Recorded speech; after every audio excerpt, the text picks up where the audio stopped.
As we know, humans have desires.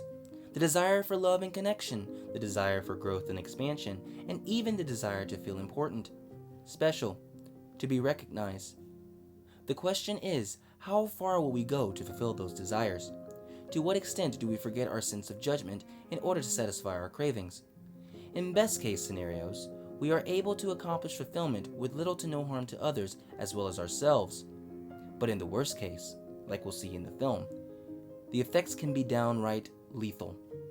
Blind patriotism is definitely prevalent, and the film forces us to ask the question, how valuable are our lives in the eyes of our government? Now, I don't mean to insult any veterans with my questions and or statements, don't get me wrong.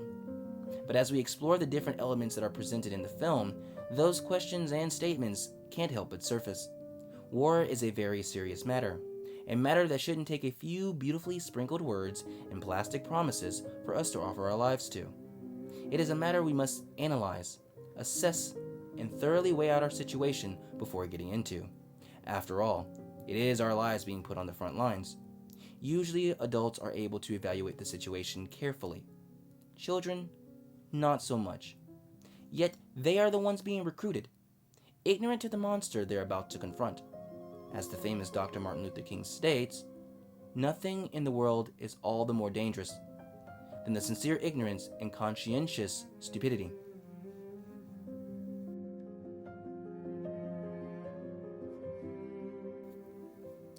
All Quiet on the Western Front, directed by Louis Milestone, is a classic anti-war picture, showing soldiers who are constantly on the run from death.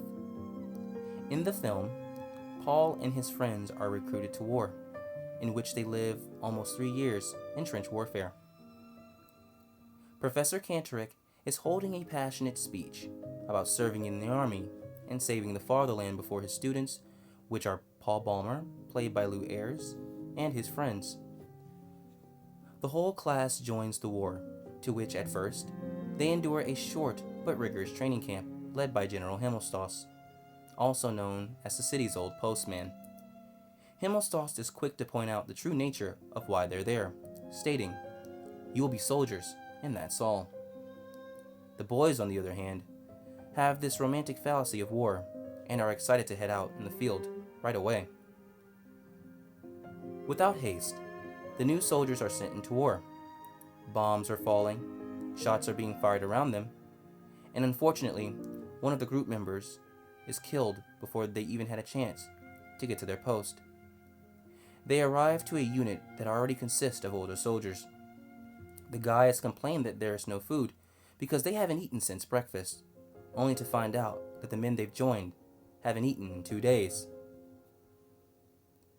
One of the soldiers, Kadzinski, sneaks away and successfully steals a pig from the field kitchen. The boys pay him with cigarettes and soap just to get a bite to eat. The first trip they make is to the trenches, where they range up barbed wire across the fields. In the process, Ben becomes blinded and runs into machine gun fire.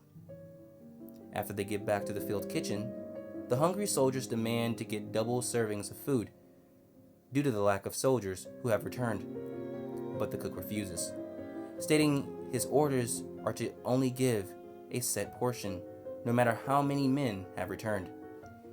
The soldiers eventually get their way and proceed to eat greedily. During the following battle, General Himmelstoss returns, but is instantly killed when he goes over a hill with the second company. Paul gets in a scuffle with the French soldier and stabs him with a knife. The Frenchman dies very slowly, and Paul is trapped with him in a hole. We then see Paul trying in vain to save his life, giving him water and begging him to live. His behavior shows that he is somewhat in shock of what has occurred. It is only the next morning where Paul truly understands the extent of his actions. He starts to cry and beg for forgiveness from the corpse. Later, he returns to the German line, where Kadzinski comforts him. Paul gets himself seriously injured and is taken to the Catholic hospital with his friend, Albert Kropp. Paul is then sent into the bandage department that, according to rumors, no one returns from alive. But Paul does come back. He is then sent on a leave home to visit his family, but once there, he is shocked at how ignorant everyone is about the chaotic actualities at the front. When he returns to his old school, Professor Kantorek is still preaching the same patriotic fervor to his new class. The professor asks Paul to speak to the group. Refusing to hold his tongue, he angrily tells them about the realities at the front. Paul finally returns back to battle, to where he notices that his company has decreased considerably, and the new soldiers have joined. Along with him, he brings potato cakes to his hungry companions. He goes to find Kaczynski, to which they discuss the inability of people to comprehend the nature of war. When the battle yet again commences, a strafing aircraft breaks Kaczynski's shin. Paul carries him back to the field hospital, only to find out he's been killed by a second attack. The next day, Paul is back at the front line. He then sees a butterfly just on the other side of the trench.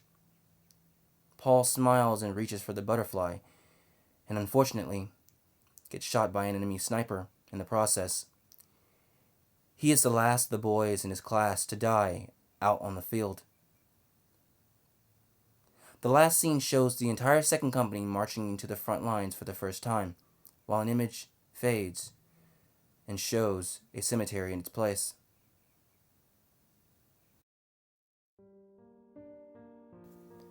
The war fought between July 1914 and November 1918 was known at the time as the Great War, or the War to End All Wars, although today we know that is far from the truth. Its casualties totals were unprecedented, soaring into the millions. World War I is known for its extensive system of trenches from which men of both sides fought.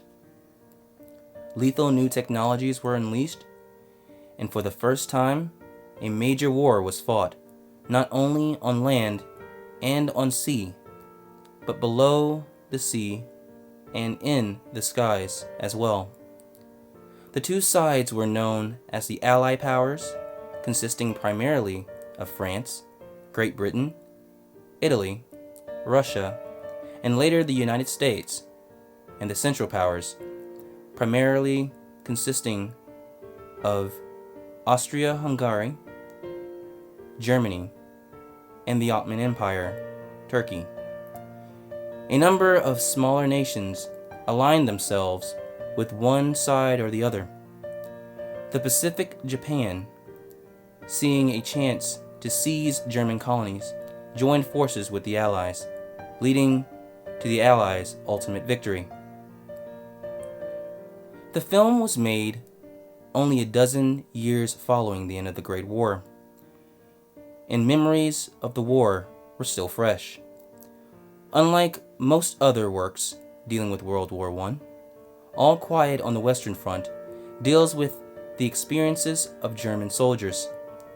It was criticized as being propaganda and anti-militaristic.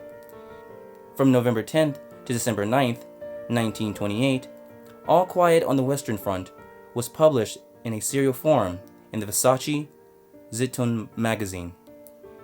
It was released in book form the following year, to a smashing success.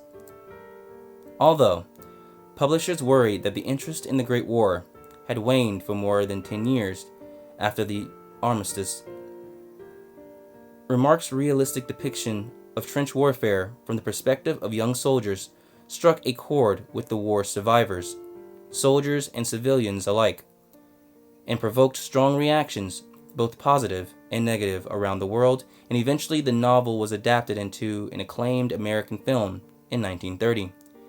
For its perceived anti-German message, it was denounced by the Nazi government in Berlin, and subsequently banned by Adolf Hitler's rise. The fiercely nationalistic Nazi regime attacked All Quiet on the Western Front as unpatriotic. In 1933, when the Nazis rose to power, All Quiet on the Western Front became one of the first degenerate books to be publicly burned.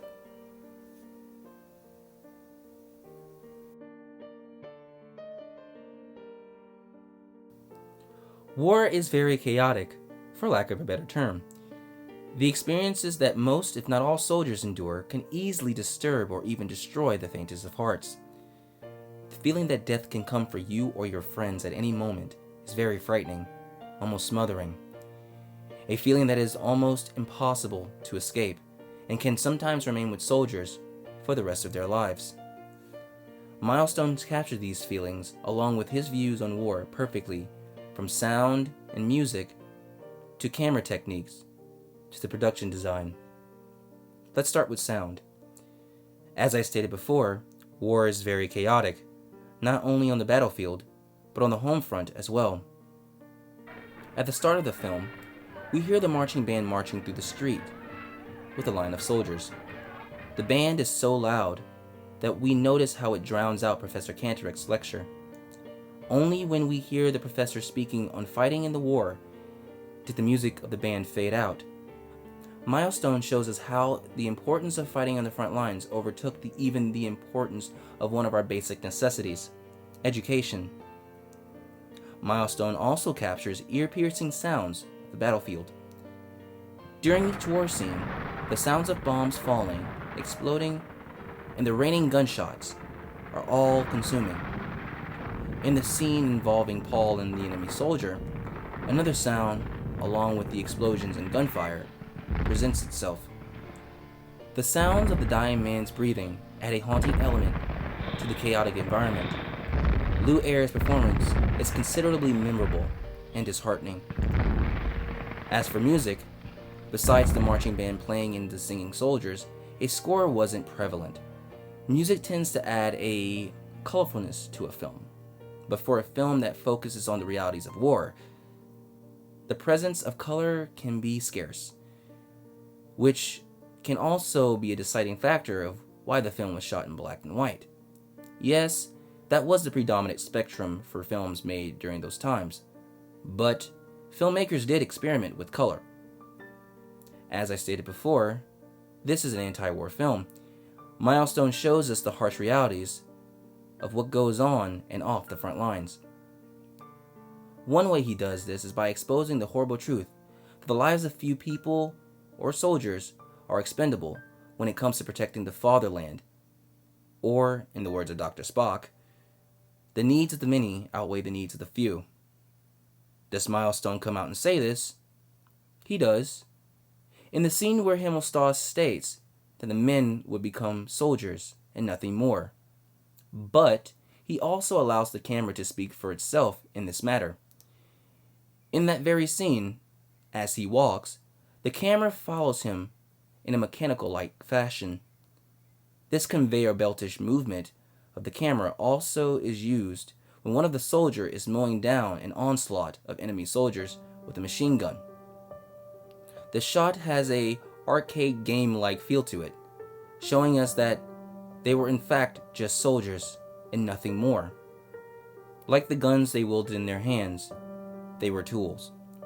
Tools used to protect the fatherland, and like most tools, once they fulfilled their purpose and have become useless, they will be disposed of. The final faded shot of the film of the soldiers marching, with the cemetery in the background, says it all. Milestone does a great job with his production design. He's successful at capturing the gritty, grimy, and symbolic elements of warfare. War during that time was fought in the trenches. Those trenches had steads, often crowded, dirty, and unsanitary. In this scene, notice how crowded the stead is. The soldiers look as if they haven't showered in days. Most of them are becoming mentally unstable. There is no food, and the sounds of gunfire and explosions, followed by the hordes of rats, adds a claustrophobic, hysteric element.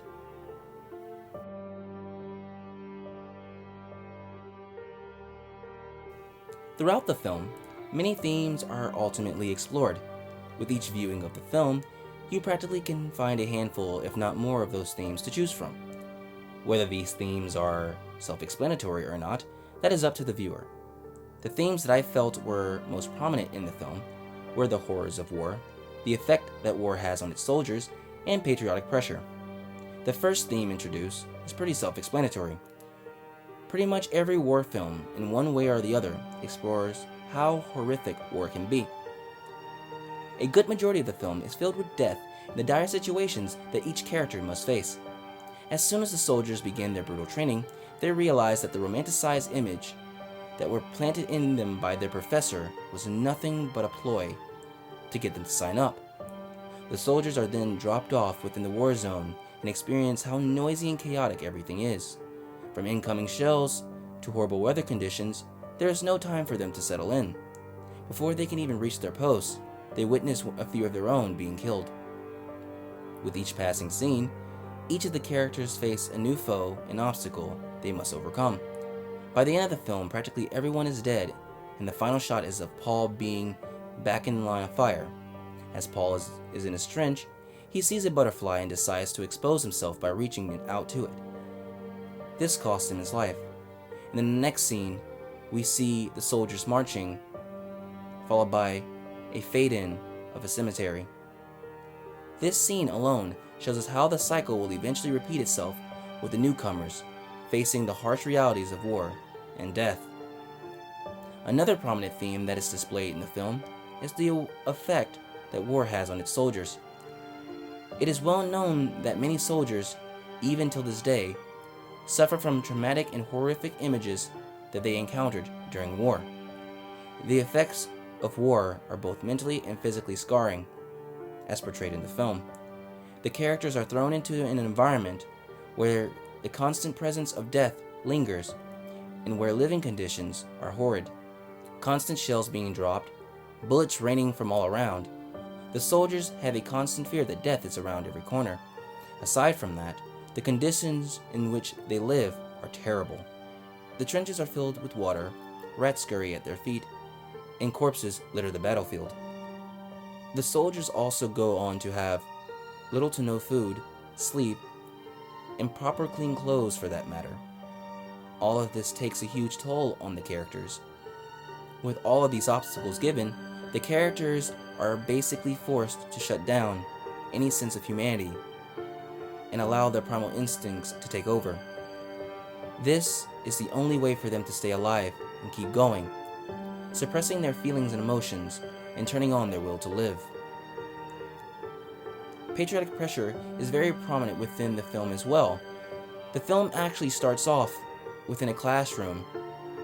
In that scene, you hear Professor Cantorick giving a passionate speech on how glorious it is for them to register to the army and how, by doing so, they will be saving the fatherland. By telling them this, he implants these romantic delusions of glory and national loyalty. Obviously, these things are told to the main characters to basically guarantee that they will enlist and go to war. While Cantorick passionately describes how they will receive glory and praise, he leaves out the threat that comes along with that, giving the characters a rude awakening when they come face to face with it. At the end of the film, Paul returns to his home and decides to visit the school where he was originally recruited. Upon visitation, Paul comes across Cantorick once again, spewing false hope and glory speeches to a new generation of student soldiers. Paul becomes enraged and confronts Cantorick, telling the students how it really is out on the front lines. Even then, the new generation doesn't believe him, calling him a coward and so forth. This happens very often, with promises that are never truly fulfilled and leave only broken spirits. You must speak to them. You must tell them what it means to serve your fatherland. No, I can't tell them anything. You must, Paul. Just a word. Just tell them how much they're needed out there. Tell them why you went, what it meant to you. I can't say anything. If you remember some deed of heroism, some touch of nobility, tell about it.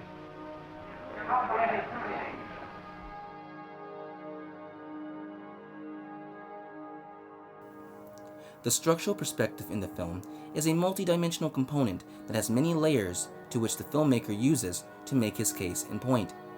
Considering the fact that you can tell a story in many different ways, this is a crucial element. One of the famous examples is the Kuleshov effect, to which Soviet filmmaker Lev Kuleshov gives us a shot of an expressionless face of a man followed by various other shots in order to convey that just the mere sequence of editing plus our need to mentally put pieces together is enough to tell a story. Dialogue is not essential. In the film All Quiet on the Western Front, Milestone conveys his message with a somewhat similar use of juxtaposition. Considering the context of the era, the world was in post-World War I state when the film was released. War to the ignorant wasn't viewed and or depicted as something that could leave deep negative effects. It was glamorized and sugar-coated by the propagandic praises from the higher-ups. Milestone shows this toxic process in the opening scene. While the professor preaches about the importance of fighting, the boys begin to fantasize and grow increasingly eager with every word that spews out of Cantoric's mouth. Milestone gives us a shot of each young man followed by the fade-in shot of their fantasies to convey that notion. The boys stick together and are equally excited over the idea of not having class, where ironically, they might have acquired some knowledge of war, which might have prevented them from being so easily manipulated in the first place. What's interesting, though, is that the following scene is completely contrasting the scene that it precedes. Milestone does this to give us an expectation versus reality scenario. When Himmelstoss enters the boys' military quarters, they are happy to see a familiar face and run joyously to greet him, only to be greeted with a man with an unappealing demeanor. Himmelstoss has changed dramatically due to the war, but the boys, unable to digest the realities of their circumstance, continually act playful towards him. Himmelstoss, a shell of his former self, has one simple goal: to dehumanize them, to make them tools of war, nothing more. We are shown this process of dehumanization by the marching and rigorous activities, although the results of this method aren't fully realized until the following scene. Milestone gives us a shot from a window where war is in full swing. Bombs falling, soldiers are scurrying, and medical trains are acquiring the wounded. This vantage point displays the notion that Paul and his classmates are no longer on the outside looking in, but quite the opposite. Upon entering the fight, they are shocked to the sight that is before them. Their fantasy has met with the harsh reality that war is dangerous, and ignorance, in some cases, is far from blissful. One last thing, yet again, to note is the final shot. It is, in my opinion, one of the most haunting and powerful shots that the film gives us. With this single shot, Milestone makes a point very clear. If we proceed blindly to fulfill our desires or our so-called patriotic duty without any sort of understanding and or mindfulness, the results can be disastrous to not only our lives, but the lives of the people around us.